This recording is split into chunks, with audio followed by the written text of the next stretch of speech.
Hello guys, so it is the return leg of our road trip and we are excited to see by the end of the day if anybody has guessed correctly as to where we were going and why we were going there.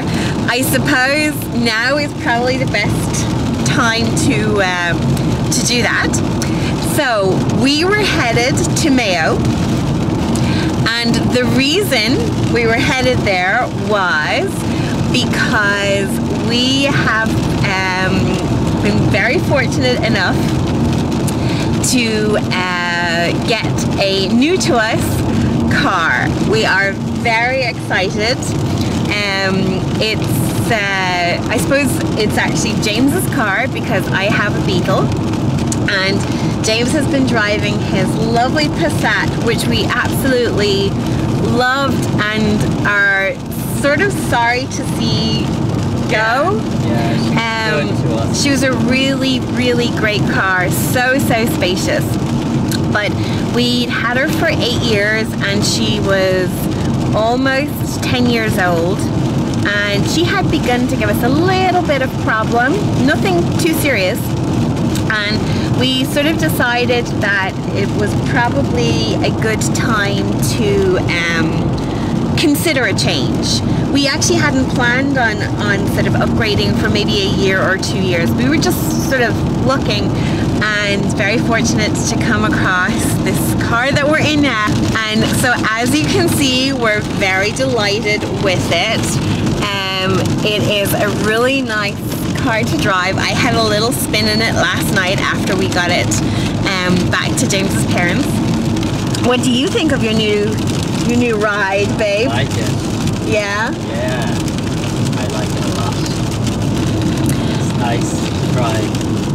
It is. Yeah. And there's loads of fun little gadgety feature things in it that we've never had in a car before.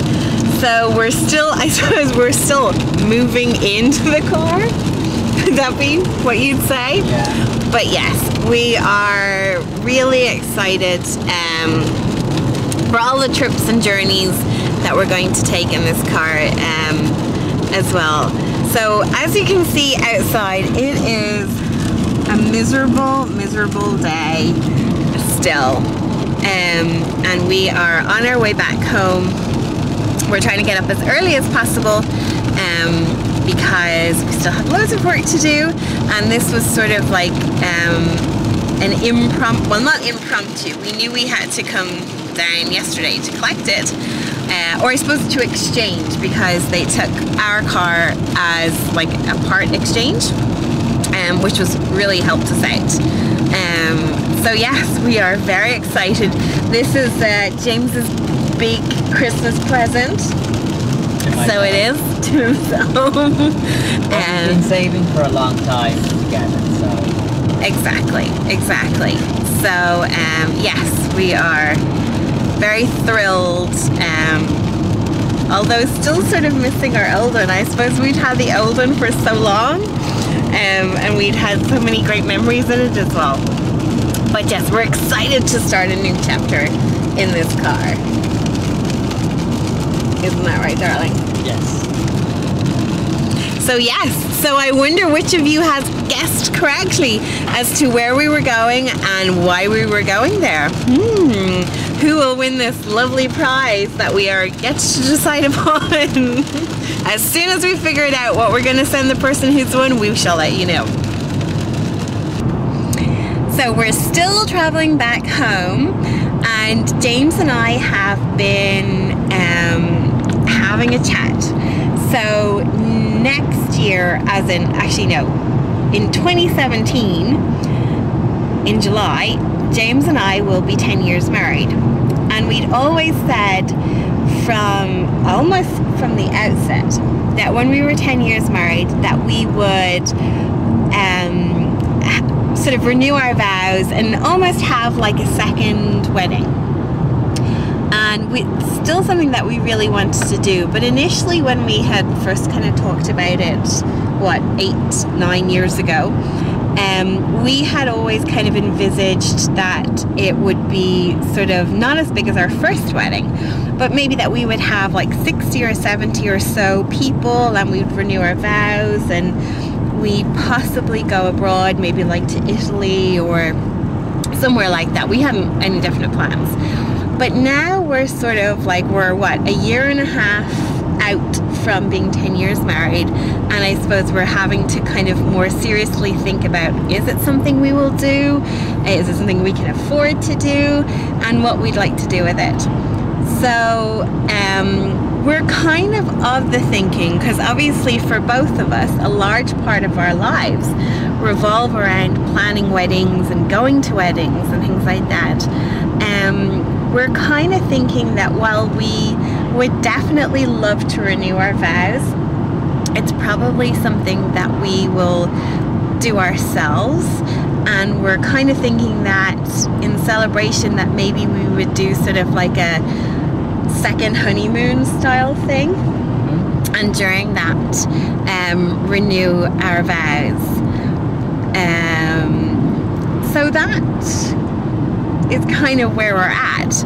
But we're wondering, have any of you guys renewed your vows? And you know, when, at what point in your marriage did you do it, and what did you do? We'd love kind of to hear what other people are doing.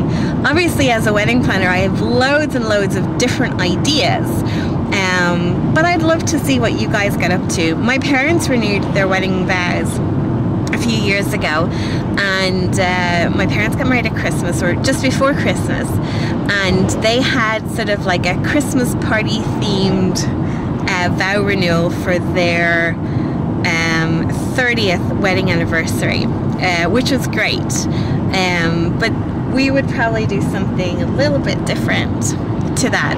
We're sort of thinking of going away, sort of maybe like somewhere tropical or something. We went to Mauritius on our honeymoon, and we absolutely loved it. So we were thinking maybe like the Maldives or St. Lucia's, or I don't know, something like that. We haven't really given it much thought at all. But yeah, we've just been kind of chatting through what we kind of would like to do, or if we would invite other people, or if we'd prefer to go on our own, or all those kind of things, because it's hard to believe we're 10 years married in like so soon. Don't you think? Yeah, absolutely. It's very strange. James seems really quiet about this, and he's realizing, oh my god, I've spent over 10 years of my life with this woman. It was the 10 happiest years. That did not sound very convincing. It was the 10 happiest years. Will we last another 10? That is the question.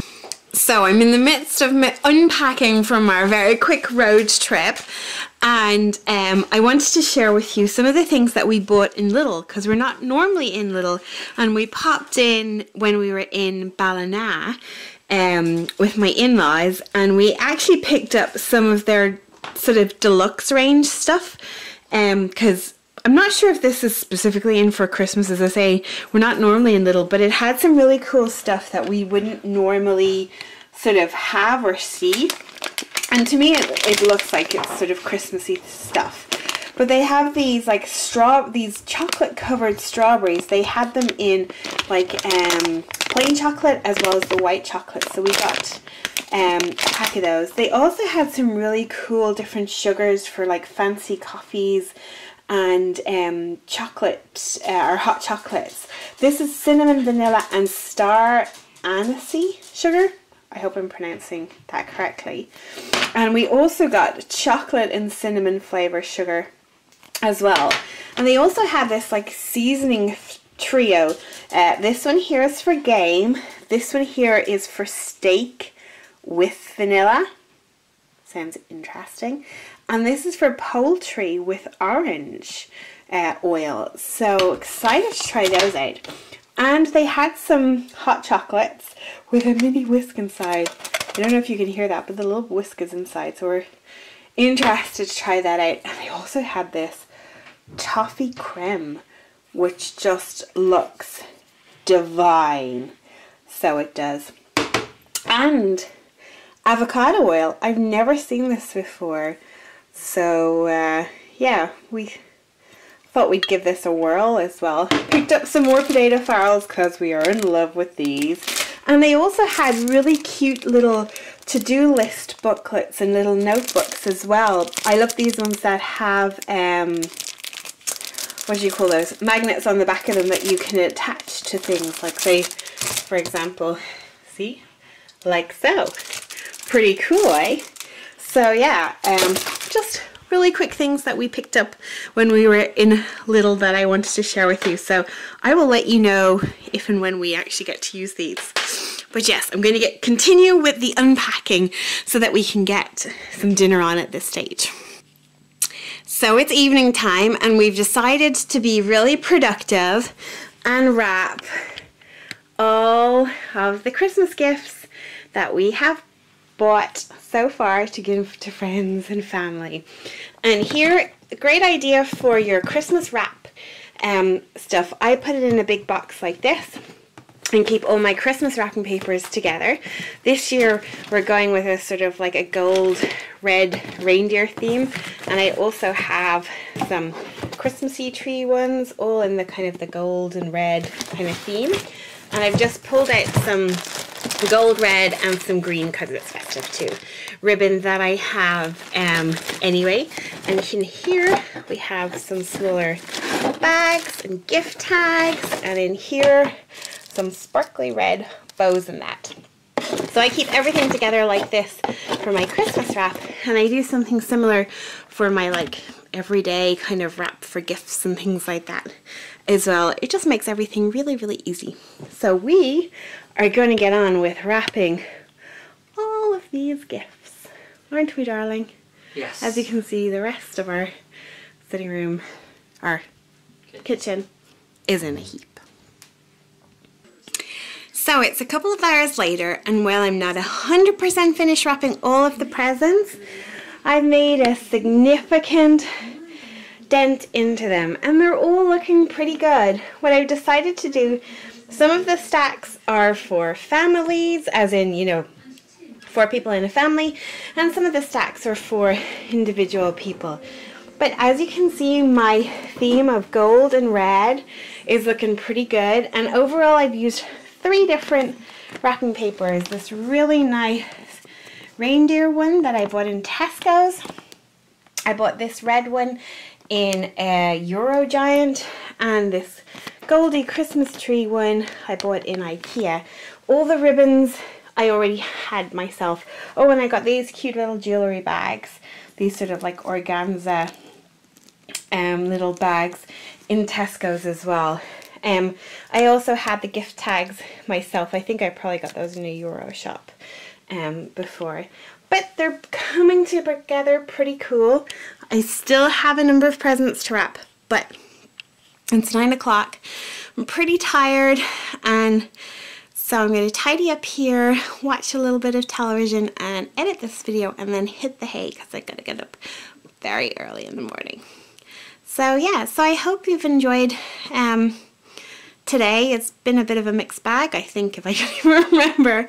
But if you like the video, please do give it a thumbs up. And if it's your first time watching, please do hit the subscribe button. We will be sharing every day up until Christmas Day, and then probably twice a week thereafter. Thanks a million, guys. Bye.